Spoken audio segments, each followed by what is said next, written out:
2022년 새해가 밝았습니다.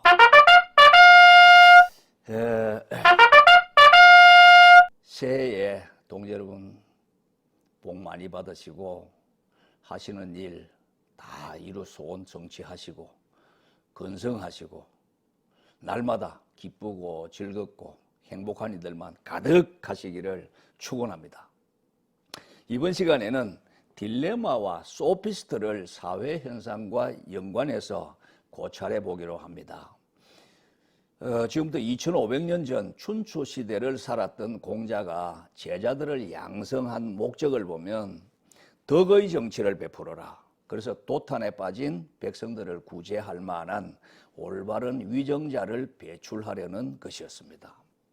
공자와 제자들의 대화를 집대성한 그 어록이 노는데 이 책을 보면은 무식한 백성들에게 이래라 저래라 하는 말이 없습니다. 위정자들을 향한 따끔한 충고의 말로 구성된 일종의 정치 철학서라고 볼 수 있습니다. 논어 안년편 7장에 보면은 공자의 똑똑한 제자 자공이 위정자의 책무에 대해서 여쭈었을 때 공자가 이렇게 대답합니다. 족식, 족병, 민신지의라고 했거든요. 식량을 넉넉히 준비하고 군사를 넉넉히 양성하고 백성들이 위정자를 믿게 만드는 것, 이렇게 대답한 것입니다. 그래서 자공이 다시 부득이 셋 중에서 버려야 한다면 무엇부터 버려야 합니까? 라고 여쭈니까 공자가 거병이라고 말했습니다. 군사를 버려야 한다. 또 부득이 둘 중에서 무엇부터 버려야 합니까? 라고 하니까 식량을 버려야 한다. 그러면서 덧붙여 말씀하기를 자고 계유사 민무신분립이라고 했는데 예로부터 사람은 누구나 다 죽게 마련이다. 그러나 백성들로부터 신뢰를 얻지 못하면 그 위정자는 존립할 수가 없다. 이런 뜻이 되겠습니다. 이처럼 정치의 3요소가 경제, 국방, 신뢰인데 부득이 국방과 경제를 포기한 한이 있더라도 국민으로부터 신뢰는 잃지 말아야 한다는 말씀이지요. 신뢰는 위정자의 언행일치에서 축적되는 것입니다. 현재 우리는 이 3요소의 축이 모두 흔들리고 있는 모양새라서 온 국민이 걱정하고 있습니다. 이렇게 앞날이 보이지 않고 대책이 없는 상황을 진퇴양난 또는 진퇴유곡이라고 합니다. 골짜기에 갇힌 소가 말뚝에 묶여있기 때문에 나아가지도 못하고 물러나지도 못하는 이런 어려운 상황을 비유한 것이지요. 고대 그리스에서는 이것을 딜레마라고 합성어를 만들어 표현했는데 앞의 D는 둘이라는 뜻이고 뒤에 있는 레마는 뿔이라는 의미입니다. 탈출구가 없는 막다른 골목에서 마주친 황소의 두 뿔이기 때문에 왼쪽 뿔에 받쳐도 죽고 오른쪽 뿔에 받쳐도 죽을 수밖에 없는 상황이 딜레마입니다. 이와 반대로 이래도 살고 저래도 이기는 경우를 장기판에서는 양수겸장이라고 하는데 양쪽 손에 쥐고 있는 말이 상대방 장군에게 항복하라 을러대는 형국이지요. 바둑에서도 화유패라고 하는 꽃놀이패입니다. 두 개의 패감을 마련해 놓고 상대의 약점을 공략하는 전법이지요. 자, 소피스트는 어떤 사람입니까? 이것도 두 단어의 합성어입니다. 앞에 소피아는 지혜를 뜻하는 말이고 뒤에 있었던 사람을 뜻하기 때문에 소피스트는 지혜로운 사람, 현인, 현자, 지자 이런 의미가 됩니다. 이처럼 좋은 뜻을 지닌 소피스트가 언제부터든지 부정적인 의미로 바뀌어 쓰이게 됩니다.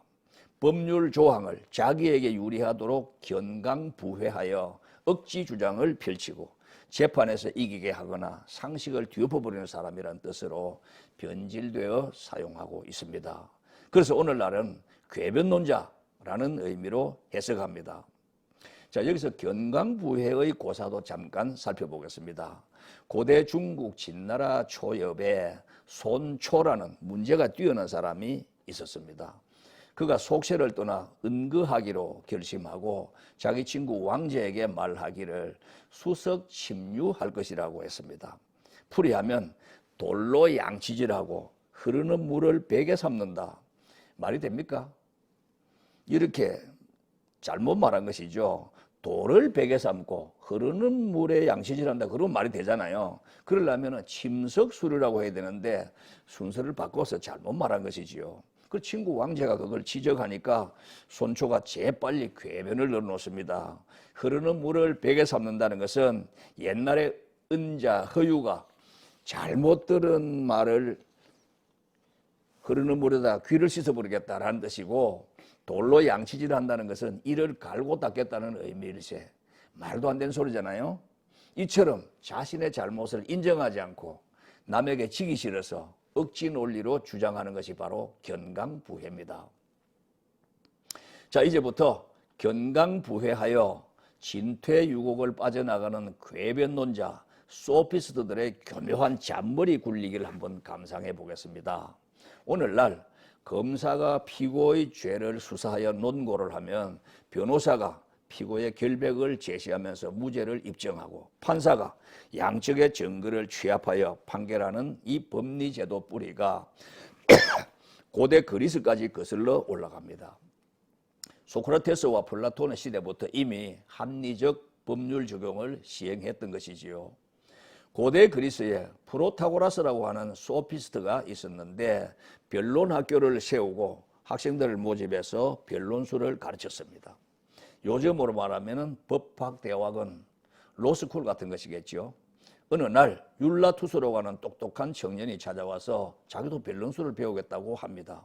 다만 지금은 비싼 수업료를 낼 형편이 못 되므로 다 배우고 졸업해서 변론을 맡고 첫 번째 소송에서 이겼을 때 그 수입료를 받아서 밀린 이 수업료를 내면 어떻겠는가, 즉 외상 수업을 하자는 제의를 한 것이죠.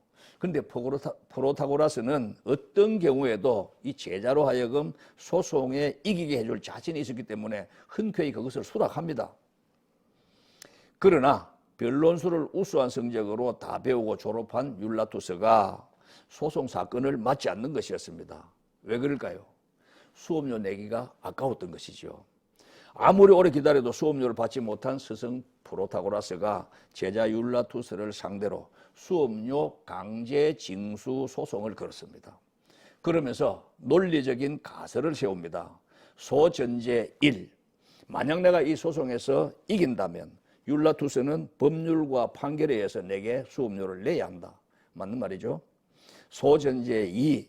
만약 내가 이 소송에서 진다면 율라투스가 첫 소송에서 이긴 것이 되므로 우리 둘 사이의 약속에 따라 내게 수업료를 내야 한다. 이것도 맞는 말이죠.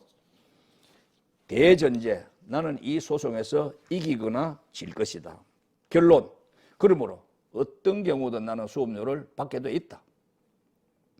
그러나 제자 율라투스도 논리적인 가설을 세워서 빠져나갑니다. 소전제 1.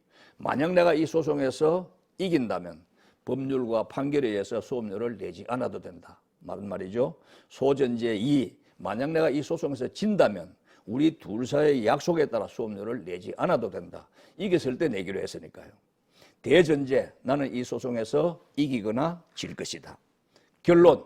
그러므로 나는 어떤 경우든지 수업료를 내지 않게 돼 있다. 어떻습니까? 오늘날에도 정치의 3대 축이 무너지는 엄연한 사실을 놓고 궤변으로 말장난하는 소피스트들이 판치고 있지 않습니까?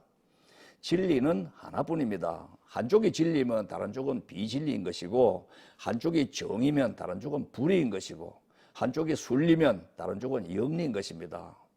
국민이 논리적이지 못할 때 소피스트들은 날뛰게 되어 있습니다. 신뢰를 판단하는 책임은 오롯이 현명한 국민들의 몫입니다. 그래서 인문학은 반드시 배워야 하는 것입니다. 고맙습니다.